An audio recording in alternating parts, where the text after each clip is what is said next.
वैदिक साधना जूनागढ़ आध्यात्मिक केंद्र में आप सभी का मैं हार्दिक स्वागत करता हूँ। मीन राशि वालों, आपका जन्म ही प्रेम, करुणा और दुनिया को निस्वार्थ भाव से स्नेह देने के लिए हुआ है। आप जल तत्व की वो गहराई वाली राशि है जहाँ भावनाएं असीम होती है। जब आप किसी से प्रेम करते हैं तो अपना पूरा वजूद उस इंसान के कदमों में रख देते हैं। लेकिन जब जीवन की वो सबसे अहम नींव, आपका अपना घर यानी आपका प्यार, आपका विवाह टूट कर बिखर जाए, तो यह सिर्फ आपके लिए एक रिश्ते का अंत नहीं होता, बल्कि आपकी आत्मा की हार होती है। हम जानते हैं रिश्तों को बचाने के लिए आपने खुद को कितना मिटाया, कितनी ही रातों तक अकेले आंसू बहाए। लेकिन जब वही नींव धोखे, स्वार्थ या अपनों की बेरुखी से दरक जाए तो आपका मन सवालों के भंवर में फंस जाता है। आखिर मेरे निस्वार्थ प्रेम में क्या कमी रह गई थी? यह सोचकर इंसान इतना टूट जाता है कि उसे लगता है जो खुद को दांव पर लगाकर भी रिश्ता न बचा सका, वो दोबारा किसी पर कैसे भरोसा करेगा।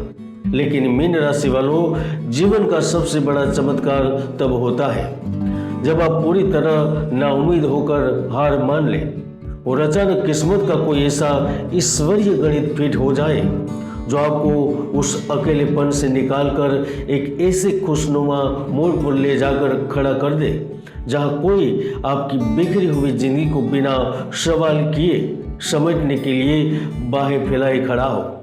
एक ऐसा हमसफर जो आपके आंसुओं की वजह नहीं बल्कि जीवन के खालीपन को भरने आ रहा हो।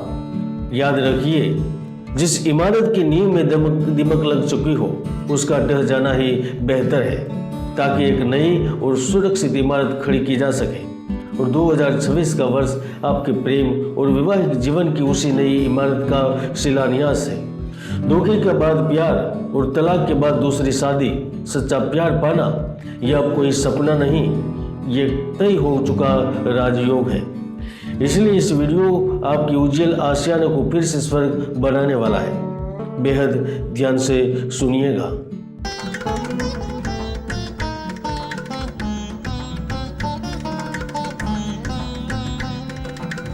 मीन राशि वालों, आपके राशि स्वामी साक्षात देवगुरु बृहस्पति है। अब रिश्तों को लेकर बेहद भावुक और जीवन भर वफादारी निभाने वाले इंसान है। धोखे से आपकी रूह कांपती है, इसलिए पहले रिश्ते में आपने अनगिनत बार चीजों को सुधारने की कोशिश की, पार्टनर की गलतियों को आंसुओं से धोया और चुप रहे ताकि वह न टूटे। लेकिन जब रिश्ता टूटा तो दर्द तलाक के दौर और समाज के तानों का नहीं था, दर्द था पवित्र समर्पण के व्यर्थ हो जाने का। आपको अपनों ने इतना थका दिया कि आपने शायद प्यार के नाम से ही दरवाजे बंद कर लिए हो। आपको लगने लगा होगा कि जब सब कुछ लुटाकर हाथ सिर्फ अकेलापन लगा तो दूसरी बार जीवन क्यों दांव पर लगाना।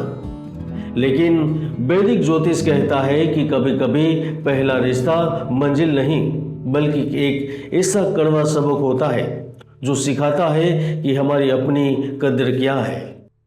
मीन राशि वालों, अब जरा ग्रहों की उस ऐतिहासिक चाल को समझिए जो 2026 में आपके लिए एक नई और बेहद खूबसूरत प्रेम कहानी लिखने जा रही है, क्योंकि ये रिलेशनशिप भाग्य और इच्छा पूर्ति का सबसे बड़ा टर्निंग पॉइंट है। सबसे पहली बात, वर्तमान में कर्म फलदाता शनिदेव आपके प्रथम भाव में ही गोचर कर रहे हैं। यह 7.5 का सबसे भारी चरण है, इसलिए इसने आपके उस झूठे और घुटन भरे रिश्तों की सच्चाई आपके सामने ला दी।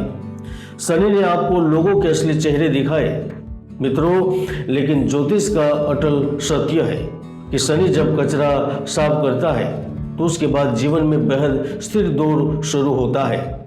इसीलिए ही 2026 में शनिदेव उन कानूनी अड़चनों और अतीत के बोझ का नाश कर देंगे मित्रों। लेकिन सबसे बड़ा चमत्कार तब होगा जब ब्रह्मांड के सबसे बड़े शुभ ग्रह देवगुरु बृहस्पति का प्रभाव आपके जीवन पर पड़ेगा, क्योंकि 2 जून 2026 में देवगुरु बृहस्पति का गोचर करते हुए अपनी उच्च राशि कर्क में प्रवेश करेंगे।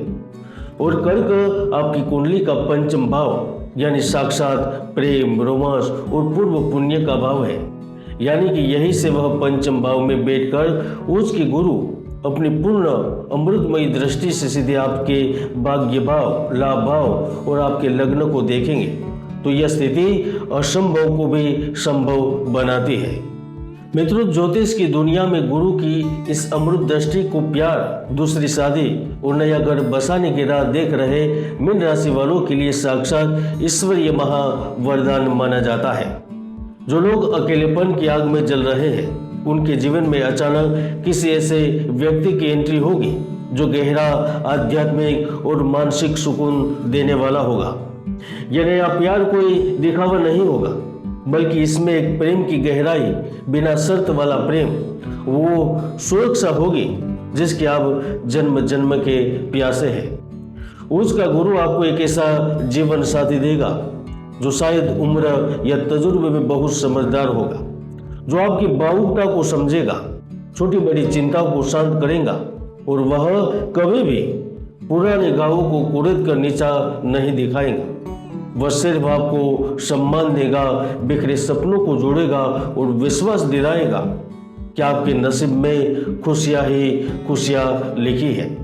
और हाँ, जो मीन राशि वाले वर्तमान में किसी रिलेशनशिप में है और प्यार को शादी की मंजिल तक ले जाना चाहते हैं, उनके लिए 2026 का समय जादुई वरदान है, क्योंकि पंचम भाव में उच्च का गुरु आपके वर्तमान रिश्ते में चल रही हर गलतफहमी और तीसरे इंसान की दखल अंदाजी को जड़ से खत्म करता है। जिस भी व्यक्ति के प्यार के बीच परिवार की असहमति है, जाति धर्म की दीवार या करियर की रुकावटें आ रही थी, तो 2026 के मध्य से वो दीवारें ढह जाएंगी।